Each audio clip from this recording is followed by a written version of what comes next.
નમસ્કાર, સમાચાર સાથે હું છું હિના। બુલેટિનની શરૂઆત કરવી છે કે જ્યાં અમદાવાદથી અહેવાલ પ્રાપ્ત થઈ રહ્યા છે। અમદાવાદમાં સાઉથ બોપલની અપોલો ઇન્ટરનેશનલ સ્કૂલ વિવાદમાં આવી છે। ફી ન ભરી હોવાથી સ્કૂલ બસ ચાલકે વિદ્યાર્થીને બસમાં ન બેસવા દીધો। ધોરણ 4ના વિદ્યાર્થીને બસમાં ન બેસવા દેતા હોબાળો થયો। વિદ્યાર્થીને રોડ પર એકલો રાખીને બસ ચાલકે ચાલતી પકડી। શાળામાં જઈને વાલીએ ફરિયાદ કરી। વાલી અને ટ્રાન્સપોર્ટ કર્મચારી વચ્ચે બોલાચાલી પણ થઈ હોવાની વિગતો મળી રહી છે। તો શાળામાં જઈને વાલીએ ફરિયાદ કરી છે। बोल क्या करेगा तू? मारने की धमकी देता है, मारने की धमकी देता है। अरे मारने की धमकी दे रहा है ये, मारने के हाथ हाथ किसको कर रहा है तू? मारने की धमकी देता है। ये Apollo school, Apollo international school है, ये मैनेजर है ट्रांसपोर्ट का, मार रहा है हमको, मारने की धमकी देता है।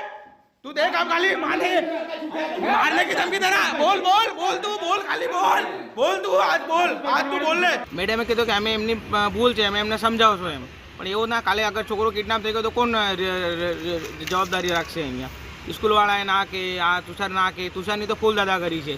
આના કારણે મારો કાકાનો છોકરો છે, એના છોકરાને અમે અહીંયાથી ટ્રાન્સફર કરીએ, ફૂલ દાદાગીરી કરે છે। મેડમે એવું કીધું કે હવે હેરાન નહીં થાય એવું કીધું છે અમને, પણ આ તો કાલે કિડનેપ કરી નાખે। અમને શું ભરોસો, અમને કોઈ વિશ્વાસ નહીં આવતો એના પર। सो बट फादर की तरफ से आज तक पूरे ईयर में कभी कोई कंप्लेंट ट्रांसपोर्ट इंचार्ज की नहीं आई। अगर उन्होंने बात की होती तो मैं पहले ही डिस्कस कर लेती, लेकिन ना तो ट्रांसपोर्ट इंचार्ज के लिए कुछ आया और ना ही बच्चे के फादर ने कोई पेमेंट से रिलेटेड डिस्कशन किया। सो आज इन्होंने शायद दोनों का कॉल पे डिस्कशन हुआ है, थोड़ा मिसकम्युनिकेशन हो गया है, सो हमने सॉर्ट आउट कर लिया है और बच्चों से वो इस तरह से बात नहीं करें, ये बात भी उनसे कह दी है, फादर को भी बात करनी है। તો ધોરણ 4ના વિદ્યાર્થીને બસમાં ન બેસવા દેતા હોબાળો થયો છે, ત્યારે આ સમગ્ર આખલો મામલો શું બન્યું છે તેને લઈને અમારા સંવાદદાતા નરેન્દ્ર રાઠોડ જોડાઈ ગયા છે।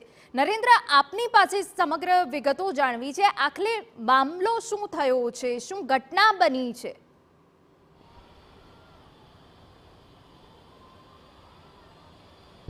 जी, थोड़ा दिवस पहला सूरतनी एक घटना सामे आई थी कि ज्यां बाळक पासे फी वारंवार मांगवामां आवती हती, त्यारबाद राज्य सरकार द्वारा एक परिपत्र पण करवामां आव्यो हतो अने एमां स्पष्ट जणाववामां आव्युं हतुं के बाळ मानस पर आवी कोई घटनानी खोटी असर ना पड़े एने लईने शाळाओ जे छे ए खास ए बाबतोनुं ध्यानमां राखे के बाकी फीनी कड़क उघराणी खास तो ज्यारे बाळक हाजर होय त्यारे करवामां न आवे।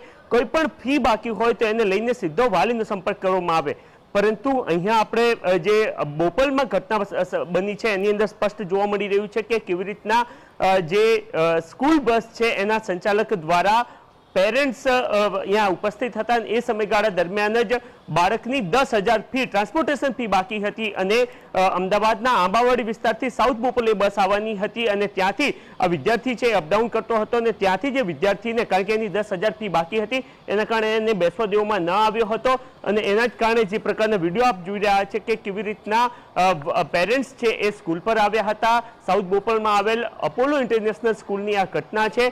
थोड़ी वार पहला पेरेंट्स पर अहींया हता, एमनी साथे पण वातचीत थई, एमां पण तेओ स्पष्ट जणावी रह्या छे के केवी रीतना फी बाकी होवाने कारणे आ रीतना शाळा संचालक द्वारा अथवा तो जे ट्रांसपोर्टेशन जेमना हाथमां छे एमना द्वारा मनमानी करवामां आवी हती। आ समग्र घटनाने लईने शाळा संचालको द्वारा माफी पण मांगवामां आवी छे। शाळाना आचार्य अपनी साथे छे, एमनी साथे वातचीत करीए। मैडम, एक बार बार बोला गया है कि जो बाल मानस है उस पर आड़ असर ना हो, इसको लेके फीस को लेके मनमानी स्कूल नहीं कर सकती, फिर भी ऐसा क्यों हुआ?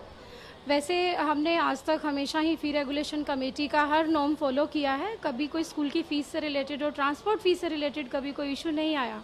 आज मॉर्निंग में ट्रांसपोर्ट इंचार्ज और एक पेरेंट का थोड़ा मिसकम्युनिकेशन हुआ, जो कि हमने सॉर्ट आउट किया है और वो स्कूल भी आए थे। सो ट्रांसपोर्ट इंचार्ज को भी हमने बोल दिया है कि उसको अपना मतलब अच्छे से बात करे, ऐसा टोन नहीं यूज़ करना चाहिए था, बट बच्चे को लेके जो उसके मानसिक उसको फ़र्क नहीं पड़े, उससे रिलेटेड जो भी फैसला लेना होगा हमने हमेशा लिया, आज भी लेंगे। और फादर ने भी एक्सेप्ट किया है कि उन्होंने कुछ ड्यूज़ थे पेंडिंग, जो उन्होंने भी बोल दिया है कि हम पे कर देंगे। बट हमारा इंचार्ज कभी भी ऐसा नहीं किया, उसने आज तक कंप्लेंट नहीं आया कि वो फीस मांग रहे हैं, बच्चों को नहीं लेकर आते हैं, ऐसा नहीं हुआ 4 साल से। कितना सही, आज जो मतलब बच्चों को लेके ना आया उसको वहीं पे छोड़ दिया और आपकी जो स्कूल बस है वो चली आई।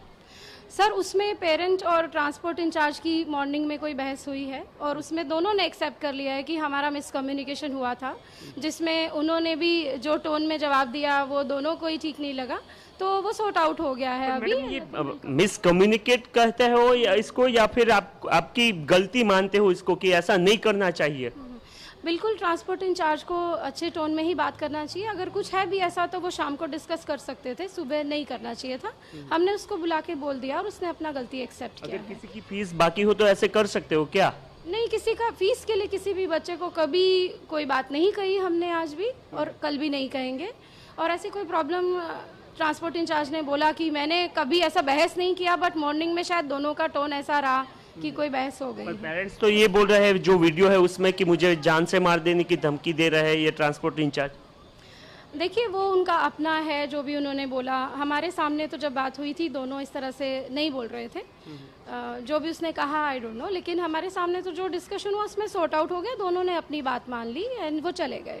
ઓકે, તો શાળા સંચાલકો એ દાવો કરી રહ્યા છે કે સમગ્ર મામલો છે એ પૂર્ણ થઈ ચૂક્યો છે, વાલીને પણ મનાવી લેવામાં આવ્યો છે, પરંતુ જરૂરથી એ બાબત અહીંયા જોવા મળી રહી છે કે ટ્રાન્સપોર્ટેશનને લઈને, કારણ કે ટ્રાન્સપોર્ટેશનની ખૂબ મોટી મોંઘી ફી હોય છે અને જે પ્રકારે માહિતી સામે આવી રહી છે એ મુજબ લગભગ 10,000 જેટલી પેન્ડિંગ ફી હતી ને એને જ લઈને આ પ્રકારની સમગ્ર ઘટના સામે આવી હતી। જરૂરથી શાળા સંચાલકો દ્વારા પેરેન્ટ્સને મનાવી લેવામાં આવ્યા છે અને પેરેન્ટ્સ એટલે પણ માની જતા હોય છે આવી ઘટનાઓમાં, કારણ કે એમનું બાળક જે શાળામાં ભણતું હોય છે ત્યાં તેઓ જો સંઘર્ષમાં ઉતરે તો એમના બાળક માટે પણ સારું નહીં, એના કારણે કદાચ પેરેન્ટ્સ માની પણ ગયા છે। પરંતુ એક રીતના લાલબત્તી સમાન આ કિસ્સો પણ છે, કારણ કે જેટલું પણ ટ્રાન્સપોર્ટેશન છે અમદાવાદમાં આપણે જોઈએ છે, અને પર્ટિક્યુલર જો આ બાળકના કેસમાં વાત કરવામાં આવે તો સાઉથ બોપલમાં સ્કૂલ આવેલી છે અને છેક આંબાવાડીથી આ વિદ્યાર્થી અહીંયા ભણવા માટે આવતું હતું, એટલે ખૂબ લાંબુ ટ્રાન્સપોર્ટેશન અને એની ફી પણ મોંઘી હોય છે।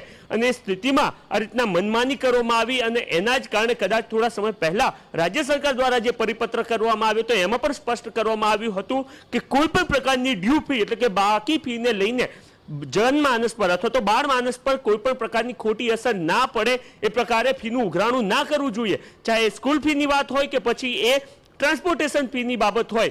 જરૂરથી અહીંયા એ માફી પણ માંગવામાં આવી રહી છે અને સમાધાનકારી વલણ પણ અપનાવવામાં આવ્યું છે। સમગ્ર મામલો પૂર્ણ થઈ ચૂક્યો છે, પરંતુ આ ઘટના ખરા અર્થમાં ખૂબ ગંભીર છે, કારણ કે બિલકુલ નરેન્દ્ર, શાળા સંચાલકો દ્વારા એ કહેવામાં આવ્યું છે, અમારા સંવાદદાતાએ વાતચીત કરી કે વાલી સાથે તમામ બાબતે ચર્ચા કરી લેવામાં આવી છે અને જે બસ ચાલક હતો અને વાલી હતા તેમની વચ્ચે પણ સમાધાન થયું હોવાની વાત કરી રહ્યા છે।